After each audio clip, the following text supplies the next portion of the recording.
আল ইয়াউমা আকমালতু লাকুম দীনাকুম ওয়া আতমামতু আলাইকুম নি'মাতি ওয়া রাদিতু লাকুমুল ইসলাম দীনা।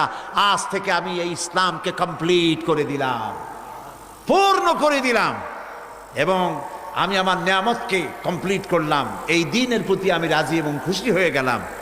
এই যে আল্লাহ তাআলা দিনকে কমপ্লিট করলেন, 9 তারিখে কমপ্লিট করলেন, 10 তারিখে আমরা ঈদুল আজহা করলাম, কোরবানি দিয়া খুশি মানাইলাম। সুবহানাল্লাহ কয়। তো কোরআনের শুরুতেও আমরা ঈদ করি, কোরআনের শেষ হয়েছে যেখানে সেখানেও আমরা ঈদ করি। সুবহানাল্লাহ বিহামদি। আল্লাহ তাআলা বলেন যে নবী হচ্ছেন শেষ নবী, কিতাব হচ্ছে শেষ কিতাব। আল্লাহর নবীর পরে মুহাম্মদ সাল্লাল্লাহু আলাইহি সাল্লামের পরে আর কোনো নবী আসবে না, কোরআনের পরে আর কোনো কিতাব আসবে না।